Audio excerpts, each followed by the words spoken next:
الحمدللہ رب العالمین والصلاة والسلام علی سید الانبیاء والمرسلین نبینا محمد وعلی آلہ وصحبہ اجمعین اما بعد۔ رب اشرح لی صدری ویسر لی امری واحلل عقدۃ من لسانی یفقہوا قولی۔ اعوذ باللہ من الشیطان الرجیم، بسم اللہ الرحمن الرحیم۔ ان الذین یحبون ان تشیع الفاحشہ بالذین آمنوا لهم عذاب علیم فی الدنیا والآخرہ واللہ یعلم وانتم لا تعلمون۔ محترم ناظرین کرام، احباب گرامی، دیگر سامعین، اللہ رب العالمین نے سورہ نور کے اندر فرمایا، یقیناً جو لوگ مومنوں کے درمیان فاحش چیزیں پھیلانے کی کوشش کرتے ہیں، دنیا و آخرت میں ان کے لیے دردناک عذاب ہے۔ اللہ تعالیٰ سب کچھ جانتا ہے اور تم لوگوں کو کچھ معلوم نہیں ہے۔ محترم سامعین، میری گفتگو اس سے پہلے اخوان المسلمون کے تعلق سے چل رہی تھی کہ اس جماعت کو حسن بنا نے جس طرح سے 1928 کے اندر بنایا تھا اور پھر اس کے پیچھے جن لوگوں کو اپنا آئیڈیل اور نمونہ بنایا تھا، ان میں جمال الدین افغانی سے لے کر کے محمد عبدہ اور رشید رضا وغیرہ تھے۔ محمد عبدہ کے ذریعے سے مصر کے اندر اور دیگر بلاد اسلامیہ میں کس طرح سے الحاد اور بے پردگی، بے حیائی پھیلائی گئی، اور پھر کس طرح سے انہوں نے ایسے شاگرد چھوڑے جنہوں نے ان کی پوری تائید کی۔ ان کے شاگرد قاسم امین نے جس طرح سے کتابیں لکھی آزادی نسواں کے نام پر،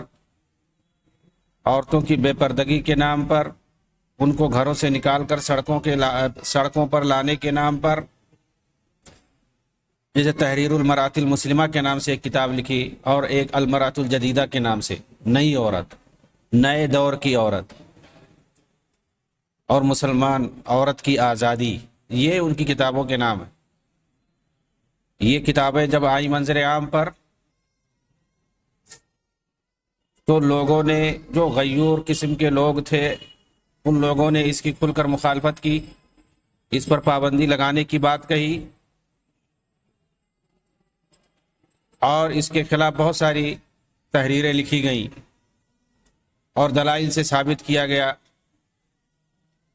کہ عورتوں کو شریعت نے کس طرح سے حقوق دے رکھے ہیں، ہمیں یورپ کے حقوق کی ضرورت نہیں ہے، کسی طرح کے حقوق انسانی کی تنظیم یا حقوق نسواں کی تنظیم یا آزادی نسواں جیسی کوئی تنظیم بنانے کی ضرورت نہیں ہے۔ اسلام نے عورتوں کو جس طرح سے حقوق دے رکھے ہیں، ان کی آزادی کو برقرار رکھتے ہوئے،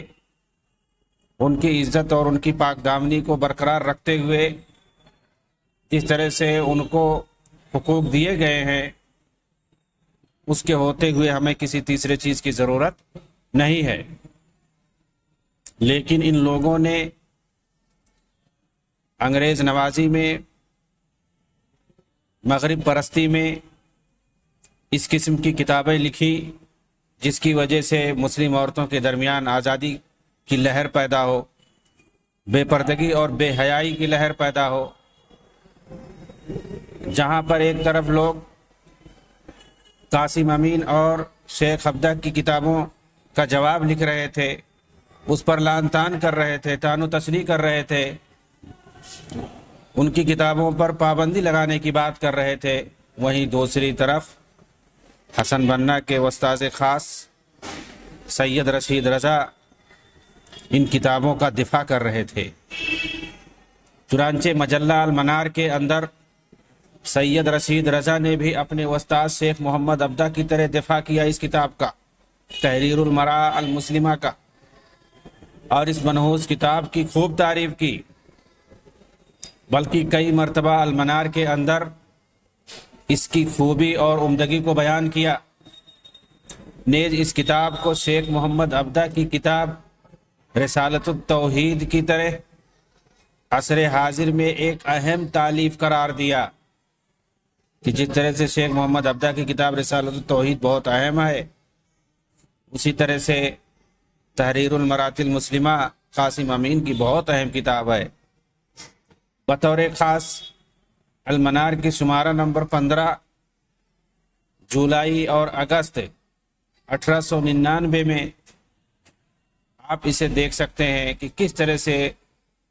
اس منحوس کتاب کا انہوں نے دفاع کیا اور اسے ایک اہم کتاب قرار دیا وقت حاضر کا۔ کتاب کے ساتھ قاسم امین کی بھی تعریف کرتے ہوئے سید رشید رضا نے لکھا کہ وہ علوم اخلاق اور سماجیات میں ایک ماہر عالم تھے، جو اخلاقیات اور سماجیات میں ماہر ہوگا وہ اس طرح کی بے حیائی پر مشتمل کتاب تحریر کرے گا، کیا کوئی ایسا سوچ سکتا ہے؟ یہ چیز انہوں نے کہی ہے سید رشید رضا نے اپنے استاذ محمد عبدہ کی سوانح کی کتاب میں جو لکھی ہے 2 جلد کے اندر، تاریخ الاستاذ الامام، اس کے اندر انہوں نے کہی ہے۔ ایک بار شیخ محمد عبدہ کے مخالفین نے اس کتاب کے بارے میں ایک کھلا سوال لکھا۔ یہ جو تحریر المرات المسلمہ ہے، اس کو گرچہ اس پر نام لکھا ہوا ہے قاسم امین کا، لیکن یہ جو مشہور ہے کہ محمد عبدہ کی کتاب ہے یہ، اس لیے کہ سارے مضامین انہی کے ہیں اور ان کے بارے میں آتا ہے کہ انہوں نے نظر ثانی بھی کیا، اسی لیے سب لوگ شیخ محمد عبدہ کی طرف اس کتاب کی نسبت کرتے ہیں، گرچہ قاسم امین کا نام اس پر لکھا ہوا ہے۔ چنانچہ ایک بار شیخ محمد عبدہ سے اس کتاب کے بارے میں کھلا سوال کیا گیا، حجاب کے تعلق سے، عورت کے پردے کے تعلق سے جو کچھ اس کتاب میں لکھا گیا ہے، کیا شریعت اس کی اجازت دیتی ہے؟ یہ سوال کیا گیا کہ اس کتاب کے اندر عورت کے پردے کے تعلق سے جو کچھ لکھا گیا ہے کہ عورت کو کس طرح سے رہنا چاہیے، کس طرح نہیں رہنا چاہیے، جو کچھ اس کے اندر لکھا گیا ہے، کیا شریعت اس کی اجازت دیتی ہے؟ کیا یہ صحیح ہے؟ اس سوال کو جمہور کی طرف سے، مصری عوام کی طرف سے شیخ محمد عبدہ کے نام لکھا گیا، جو کہ اس وقت کے مفتی عام تھے۔ ظاہر سی بات ہے مفتی عام تھے، ان سے سوال کرنا بجا تھا لوگوں کا، اور اسے ایک کتابچے کی شکل دے دی گئی، پھر اسے عوام میں تقسیم کر دیا گیا کہ یہ سوال شیخ محمد عبدہ سے پوچھا گیا ہے، سب لوگ انتظار کرو جواب کا، جو کہ مفتی عام ہے ان کا کیا جواب آتا ہے۔ مگر شیخ محمد عبدہ نے اس پر کوئی جواب نہیں دیا، بلکہ خاموشی اختیار رکھی۔ بہت اہم سوال تھا، وقت کے مفتی تھے انگریزوں کی طرف سے، اور ایک متنازع فی کتاب لکھی گئی ہے، کنٹروورسیل بک لکھی گئی ہے، بہت ہی زیادہ کنٹروورسیل اس وقت بنی ہوئی تھی یہ کتاب۔ ظاہر سی بات ہے یہ کوئی خاص مسئلہ نہیں رہ گیا تھا، یہ جمہور کا مسئلہ ہو گیا، ہر کسی کے نام پہ، ہر کسی کی زبان پہ اس کتاب کا نام تھا، ہر کوئی جانتا تھا۔ اس لیے اگر عام سوال کیا گیا جمہور کے نام پر مفتی عام سے تو ہمارے خیال کوئی غلط نہیں تھا، لیکن ایسے موقع پر کہ جس وقت پوری عوام اس کتاب کے خلاف تھی اور اس کے تعلق سے شیخ محمد عبدہ جو مصر کے مفتی عام تھے ان سے فتویٰ طلب کر رہی تھی، اس وقت سید رشید رضا نے شیخ محمد عبدہ کا دفاع کرتے ہوئے لکھا تھا۔ آئیے دیکھتے ہیں، اس وقت ہمیں پتہ چلے گا کہ سید رشید رضا جن کے سلفیت کا بڑا ڈھٹورا پیٹا جاتا ہے، انہوں نے شیخ محمد عبدہ کا دفاع کیسے کیا اس سوال پر؟ کہتے ہیں کہ سوال کرنے کا طریقہ درست نہیں ہے، کیونکہ اسے شیخ کے پاس بھیجنا تھا، نہ کہ عوام کے اندر اسے تقسیم کرنا تھا، چپکے سے یہ سوال کرنا تھا۔ ان کے کہنے کا مطلب یہ ہے، حالانکہ میں نے بتایا کہ جب یہ کتاب ایک عوامی سطح پر معروف ہو گئی تو اس میں چھپانے کا کیا سوال ہے، اور اگر پبلک نے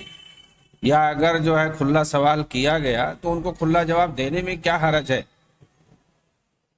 یہ تو کوئی خفیہ چیز نہیں تھی کہ شریعت کے بارے میں سوال کیا گیا تھا، سب کو معلوم ہو جاتا کہ اس کتاب کا محتوا صحیح ہے یا غلط ہے، اس کتاب کو پڑھنا چاہیے یا نہیں پڑھنا چاہیے۔ اس کتاب سے متعلق وہ اپنا موقف بتا دیتے، بات ختم ہو جاتی اگر کھلا سوال ہی کر لیا گیا۔ لیکن انہوں نے کہا کہ یہ طریقہ صحیح نہیں تھا، لوگوں نے غلط کیا اس طرح سے سوال کر کے ہمارے شیخ سے۔ اور مزید لکھتے ہیں کہ اس اہم سوال کا جواب دینے کے لیے پوری کتاب کا پڑھنا ضروری ہے، جبکہ شیخ اس وقت بہت ہی مشغول ہے، ان کے ذمہ بہت سارے کام ہیں۔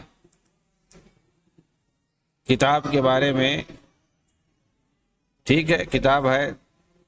250-300 صفحے کی، پڑھنے میں ٹائم لگے گا، لیکن مفتی عام ہے، جب مصری عوام کی طرف سے کھلا سوال کیا گیا تو اس کے محتوا کو، اس کے مضامین کو پڑھ کر کے اس کا جواب دینے میں کیا حرج ہے؟ ٹھیک ہے، کتاب کو پورا پڑھنا پڑتا، وقت لگتا، تو وعدہ کرتے کہ میں فوری طور پہ جواب نہیں دے پاؤں گا، ٹائم لگے گا، کتاب پڑھ لوں گا اس کے بعد جواب دے دوں گا۔ خاموشی آخر کیوں رہی؟ اور انہوں نے یہ کیوں نہیں جواب دیا کہ ابھی ان کو ٹائم لگے گا، پڑھ لیں گے پھر جواب دیں گے؟ اور آگے کہتے ہیں کہ اگر مان لیں کہ کتاب صحیح نہیں ہے، ایسی صورت میں فتویٰ بھی اسی کے مطابق ہوگا، یعنی جس طرح وہ کتاب اگر نقصان دہ ہوئی تو فتویٰ بھی نقصان دہ ہوگا، اور اس نقصان کا پرچار بھی ہوگا۔ تو یہ نقصان کا پرچار کرنا مناسب نہیں ہے۔ دیکھیے کس طرح کی دور کی کوڑی لا رہے ہیں، یعنی غلط ثابت کرنے کے لیے کہ لوگوں کو ایسا نہیں کرنا چاہیے، اور اس سے ان کے شیخ کی کرکری ہوئی، ان کی بدنامی ہوئی۔ کہہ رہے ہیں اگر کتاب غلط ہے تو فتویٰ بھی غلط ہوگا، کتاب نقصان دہ ہے تو فتویٰ بھی نقصان دہ ہوگا، یعنی یہ اپنی طرف سے فرض کر رہے ہیں۔ کتاب اگر غلط ہے تو فتویٰ دینا کیوں غلط ہوگا بھائی؟ اور اگر کتاب نقصان دہ ہے تو فتویٰ کیوں نقصان دہ ہو جائے گا؟ کتاب اگر نقصان دہ ہے، غلط ہے، اس سے سماج پہ غلط اثر پڑ رہا ہے، اس سے نقصان ہے، تو ظاہر سی بات ہے فتویٰ جتنے جلدی آ جائے گا تو فتویٰ سے نقصان کیسے ہو پائے گا؟ فتویٰ دینے سے تو ظاہر سی بات ہے لوگوں کی الجھنیں ختم ہو جائیں گی، لوگوں کو صحیح موقف معلوم ہو جائے گا، اس لیے کہ مفتی عام ہیں، کتاب و سنت کی روشنی میں فتویٰ دیں گے،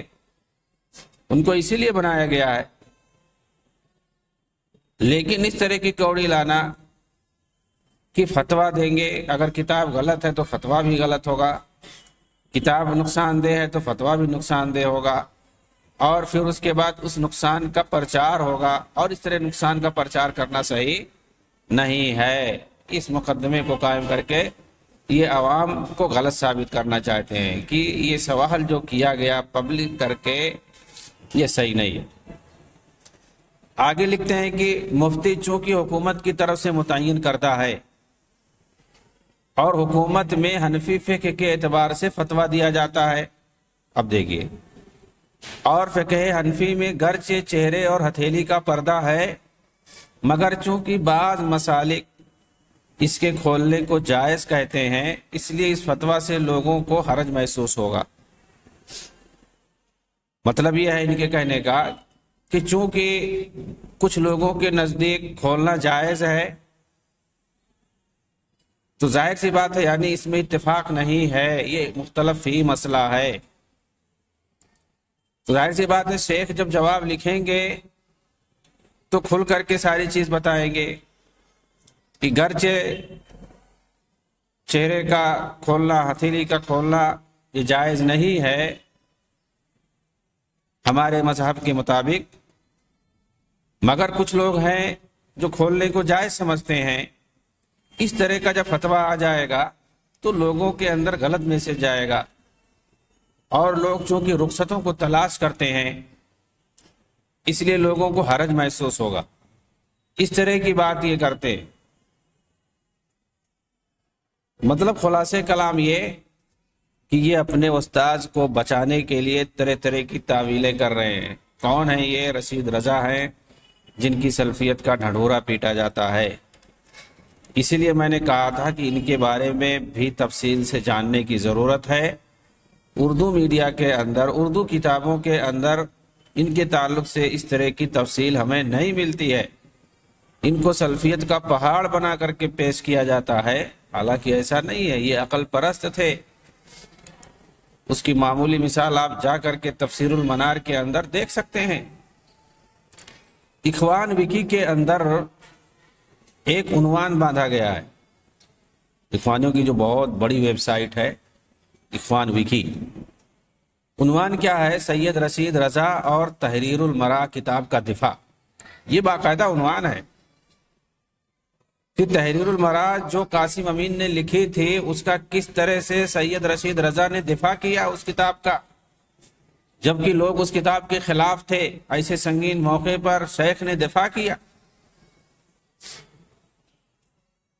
اس کے اندر لکھا گیا ہے کہ قاسم امین کی کتاب تحریر المراء کے خلاف جس وقت لوگ سب بات کے کھڑے نظر آ رہے تھے اور اس پر پابندی لگانے کے لیے احتجاج کر رہے تھے، اس وقت سید رشید رضا اس کتاب کے حق میں کھڑے نظر آ رہے تھے۔ چنانچہ اپنے مجلہ المنار کے اندر اس کتاب کی تعریف پر تعریف کیے جا رہے تھے، بلکہ محمد عبدہ کی کتاب رسالۃ التوحید اور سر و تقدم الانجلیز السیکسونیین کی جس کا ترجمہ احمد فتحی زغلول نے کیا تھا عربی میں، ان دونوں کتابوں کے ساتھ اس کتاب کو بھی عصر حاضر میں فکری اعمال میں ایک اہم عمل شمار کیا تھا رشید رضا نے۔ اب یہ آپ کو سمجھنے کی ضرورت ہے کہ ایک سلفی عالم جس کے بارے میں کہا جاتا ہے کہ بہت بڑے سلفی عالم تھے مصر کے اندر، وہ عصر حاضر میں اہم تالیفات میں، اہم کتابوں میں کس کو شمار کر رہے ہیں؟ اباحیت زدہ بے حیائی کی طرف دعوت دینے والی کتاب تحریر المراء کو، قاسم امین کی، اور اسی طرح سے توحید الادیان پر مشتمل، وحدت الوجود پر مشتمل، عقل پرستی پر مشتمل کتاب رسالۃ التوحید کو شیخ محمد عبدہ نے جو لکھی ہے، اور اسی طرح سے ایک عیسائی مصنف ہے سر و تقدم الانجلیز السیکسونیین، یہ فرانسا کا ہے، فرانس کا یہ مصنف ہے، اس نے یہ کتاب لکھی ہے۔ ایڈمن وی مولان، اس نے ایک کتاب لکھی ہے کہ آخر انگریزوں نے فرانسیسیوں پر بازی کیسے لے لی، کیسے وہ آگے بڑھ گئے، اس کا راز کیا ہے۔ انگریزوں کی فضیلت بتائی گئی اس کتاب کے اندر، اور اس کے اندر ابھارا گیا ہے گویا فرانسیسیوں کو۔ ان دونوں کتابوں کے ساتھ تحریر المراء، یہ گویا تین کتابیں ان کے نزدیک بہت اہم تھیں۔ عقل پرستی، مغرب پرستی، الہاد پرستی، اباحیت پرستی، ان چیزوں پر مشتمل ان کتابوں کو انہوں نے بہت اہمیت دی اور عصر حاضر کے اندر اہم تالیفات میں سے شمار کیا ہے۔ یہ اخوان وکی کے اندر لکھا ہوا ہے، اخوانیوں کی ویب سائٹ پر انہوں نے لکھ رکھا ہے کہ رشید رضا نے ان کتابوں کو بہت اہم سمجھا تھا۔ عصر حاضر میں ظاہر سی بات ہے اخوانی اس کو خوب پڑھیں گے، کامیابی ہے اسی کتاب کو پڑھنے میں، چاہے وہ تحریر المراء ہو یا رسالۃ التوحید ہو یا سر و تقدم الانجلیز ہو۔ انگریزوں کے آگے بڑھنے کا کیا راز ہے؟ رسالۃ التوحید کے بارے میں نے بتایا کہ اس کتاب کے اندر شیخ محمد عبدہ نے توحید و رسالت کو عقل پرست فلاسفہ کے طرز پر ثابت کیا ہے اور اس بارے میں معتزلہ اور صوفیوں کا مذہب اختیار کیا۔ اور دوسری کتاب جسے رشید رضا وقت کی بہت ہی اہم کتاب سمجھ رہے ہیں، وہ ایک فرانسیسی مصنف ایڈمون ویمولان کی ہے، جس میں اس نے انگریزوں کے آگے بڑھنے اور ترقی کرنے کے اسرار کو واضح کیا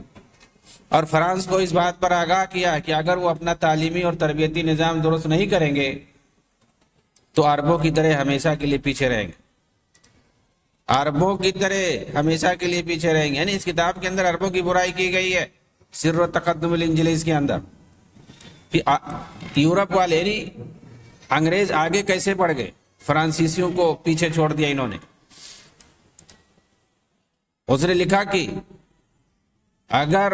اپنا تعلیمی اور تربیتی نظام درست نہیں کر لے گا فرانس تو عربوں کی طرح ہمیشہ پیچھے رہے گا انگریزوں کے مقابلے میں۔ یہ کتاب جس کو سب سے اہم مان رہے تھے کون؟ رشید رضا۔ سید رشید رضا اپنی کتاب نداء للجنس اللطیف کے اندر لکھتے ہیں وَكُلُّ مَا اسْتَحْدَثَهُ النَّاسُ فِي الْمُدْنِ وَالْقُرَى الْكَبِيرَةِ من المبالغة في حجب النساء فهو من باب سد الذريعہ لا من اصول الشریعہ۔ آج کل شہروں میں اور بڑے دیہاتوں میں لوگوں نے سد ذریعہ کے نام پر جس حجاب کو رائج کر رکھا ہے، جس پردے کو رائج کر رکھا ہے، مطلب اشارہ ہے ان کا کہ جو عورتیں اس وقت عام طور سے عموماً چہرے کا پردہ کر رہی ہیں، چہرے کو ڈھکے ہوئے ہیں، اس کے اندر بہت ہی مبالغے سے کام لیا گیا ہے۔ سد ذریعہ کے نام پر جس حجاب کو، جس پردے کو لوگوں نے رائج کیا ہوا ہے، اس کے اندر بہت ہی مبالغے سے کام لیا گیا ہے، اصول شریعت سے اس کا کوئی تعلق نہیں ہے۔ یہ بہت ہی خطرناک جملہ ہے، یہ محمد عبدہ جمال الدین افغانی کا نہیں، یہ سید رشید رضا کا ہے یہ جملہ، کہ اگر کوئی عورت چہرے کا پردہ کر رہی ہے، ہتھیلی کا پردہ کر رہی ہے تو ان کے نزدیک مبالغہ ہے، اصول شریعت سے اس کا کوئی تعلق نہیں ہے۔ اور آگے کہتے ہیں کہ مسلمانوں کا اس بات پر اتفاق ہے، یعنی انہوں نے آگے آپ دیکھیں گے کہ تحریر المراء قاسم امین کی کتاب میں جو ثابت کیا گیا ہے، پردے کی جو برائی کی گئی ہے، مذمت کی گئی ہے، نقاب کی مذمت کی گئی ہے، چہرہ ڈھک کر کے جو عورتیں چلتی ہیں ان کی مذمت کی گئی ہے، اور یہ ثابت کیا گیا ہے کہ پردہ یہ اسلام کا حصہ نہیں ہے، چہرہ کھول کے رکھنا چاہیے عورت کو، یہی شریعت کے اندر ہے۔ اسی بات کو تفصیل سے لکھا ہے سید رشید رضا نے اپنے مجلہ کے اندر، کہیں ادھر ادھر نہیں، خط و کتابت کے اندر، مجلہ کے اندر جس کو لاکھوں لوگ پڑھتے تھے، بہت مشہور تھا ان کا مجلہ، اور بہت ساری انہوں نے دلیلیں دی ہیں۔ کس بات پر دلیلیں دی ہیں؟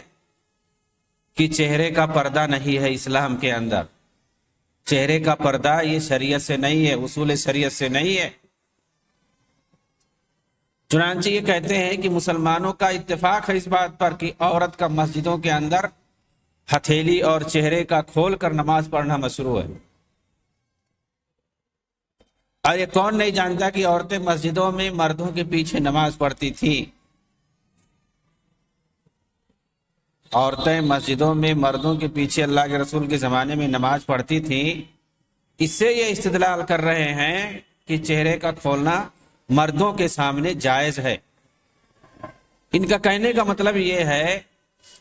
کہ ظاہر سی بات ہے عورت جب چہرہ کھول کے نماز پڑھے گی اسی مسجد کے اندر تو ظاہر سی بات ہے مرد ان کو دیکھیں گے، حالانکہ یہ صحیح نہیں ہے، یہ استدلال ہم نہیں کر سکتے، ایسا کہیں نہیں ثابت ہے۔ عورتیں پیچھے آ کر کے نماز پڑھ کے نکل جایا کرتی تھیں، اور آج بھی جہاں پر مسجدوں میں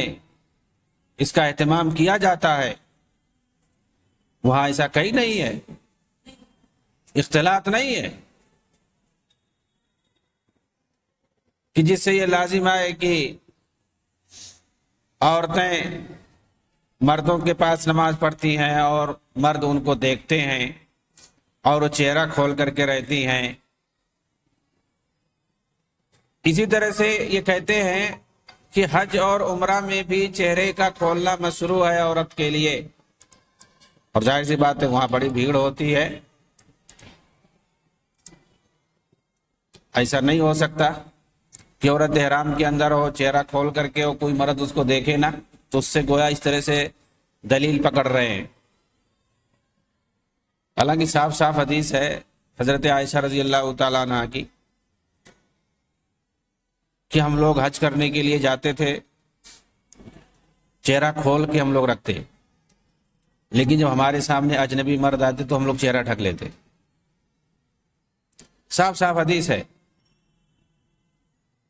عورتیں احرام کی حالت میں مردوں کے ساتھ سفر کرتی تھیں اور اسی حالت میں مردوں کے ساتھ طواف بھی کرتی تھیں۔ ظاہر سی بات ہے یہاں بھی ہم سیدہ عائشہ رضی اللہ تعالیٰ عنہ کی روایت پیش کریں گے۔ نبی اکرم صلی اللہ علیہ وسلم اور خلفائے راشدین کے دور میں عورتیں احرام کی حالت میں عرفات کے اندر مردوں کے ساتھ ٹھہرتی تھیں، اسی طرح مردوں کے بیچ میں کنکری مارتی تھیں۔ تو اس سے یہ لازم نہیں آتا ہے کہ وہ پردہ نہیں کرتی تھی، ایسا کہیں نہیں ہے۔ یہ کون نہیں جانتا کہ عورتیں جہاد میں شریک ہوتی تھیں زخمیوں کی خدمت کرنے اور انہیں پانی پلانے کے لیے، ان میں امہات المومنین بھی ہوتی تھیں، اور مہاجرین کی عورتوں نے تو جنگ یرموک میں مردوں کے ساتھ لڑائی بھی کی تھی، اس طرح کی بات یہ کہتے ہیں۔ اس وقت عورتیں مہمانوں کی خدمت کیا کرتی تھیں، مطلب اس طرح کی چیزوں کو پیش کر کے یہ کہنا چاہتے ہیں کہ مردوں کے سامنے، اجنبی مردوں کے سامنے عورتیں چہرہ کھول سکتی ہیں، حالانکہ لازم نہیں آتا ہے کہ اگر کوئی زخمیوں کو پانی پلائے یا اجنبی مرد کے سامنے ہو تو پردہ کھول کر، چہرہ کھول کر کے ہو، پردہ کر کے بھی تو جا سکتی ہے عورت۔ مہمانوں کی خدمت کوئی ضروری ہے کہ چہرہ کھول کر کے کرے؟ تو عورتیں مہمانوں کی خدمت کیا کرتی تھیں، اس سے یہ نکال رہے ہیں، استدلال کر رہے ہیں، دلیل نکال رہے ہیں کہ مطلب چہرہ کھولنا گویا جائز ہے۔ عورتیں اس وقت خلفاء اور حکام کے پاس مردوں کا مقدمہ پیش کرتی تھیں، یعنی ڈائریکٹ وہ اپنا مقدمہ لے جاتی تھی ان کے سامنے، تو کیا اسے لازم آتا ہے کہ وہ چہرہ کھول کر کے جائیں؟ مگنی کے وقت نبی اکرم صلی اللہ علیہ وسلم نے اجازت دی تھی کہ عورت کو دیکھ سکتے ہیں، گرچہ اسے اس کا علم نہ ہو، یعنی عورت بے خبر ہو۔ ہاں، عورتوں کی جاسوسی کرنا الگ بات ہے جو کہ منع ہے۔ ظاہر سی بات ہے منگنی کے وقت، خطبہ کے وقت اگر اللہ کے رسول نے اجازت دی ہے تو وہ ایک خاص حالت ہو جائے گی، ہم اس کو دوسری حالت پر نہیں کہہ سکتے ہیں محمول۔ فقہا کا اختلاف ہے کہ پیغام دینے والا عورت کا کون سا حصہ دیکھ سکتا ہے،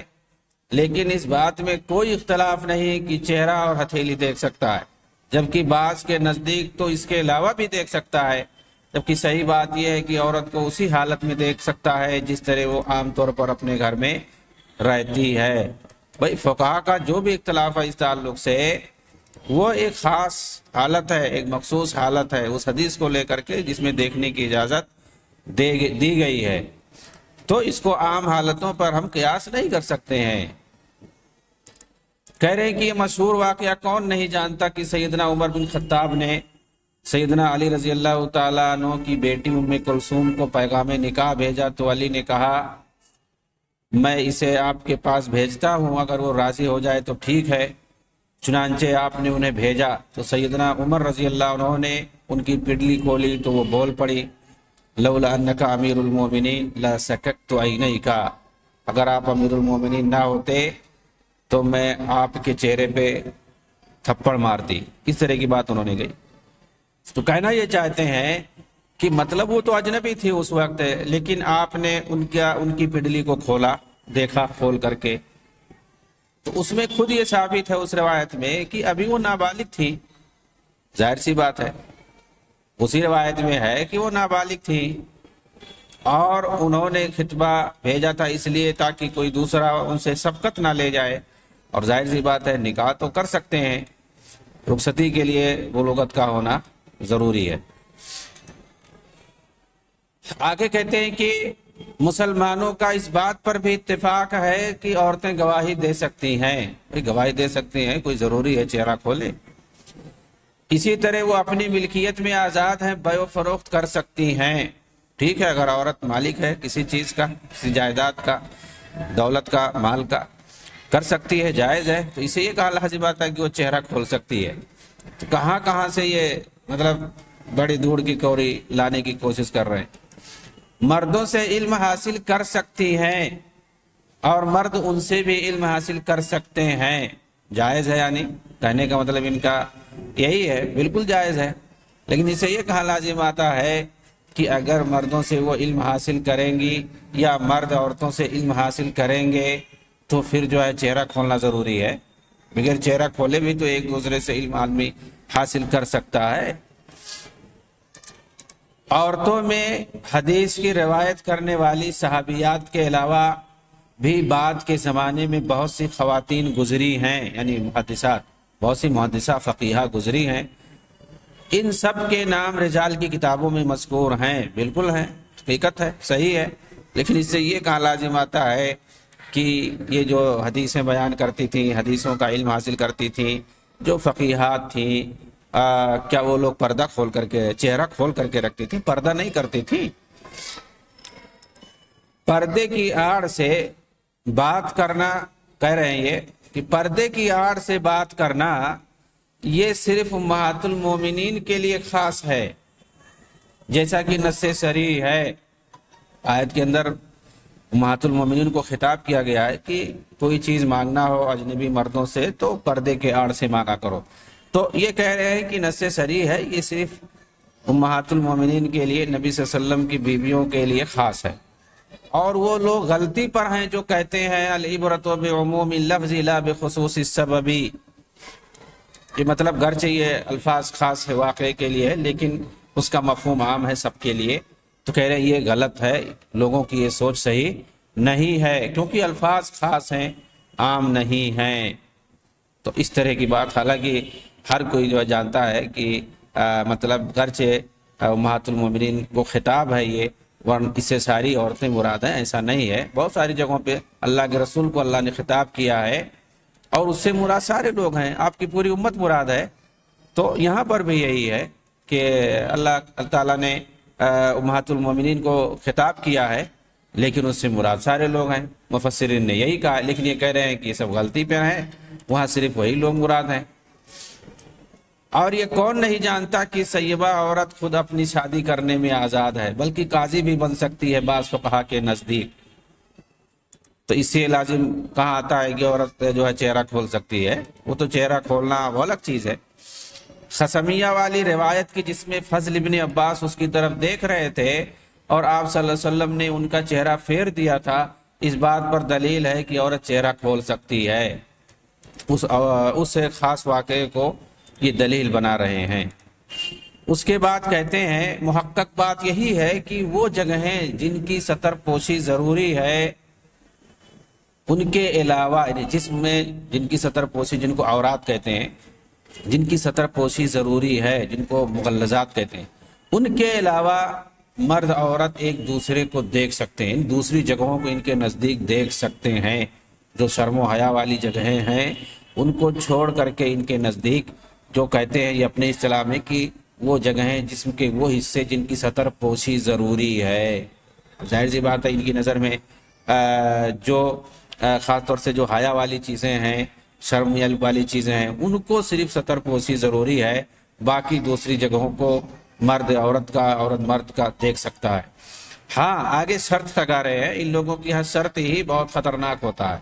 ہاں اگر یہ دیکھنا شہوت سے ہو تو پھر مکروہ ہے، جیسا کہ یغض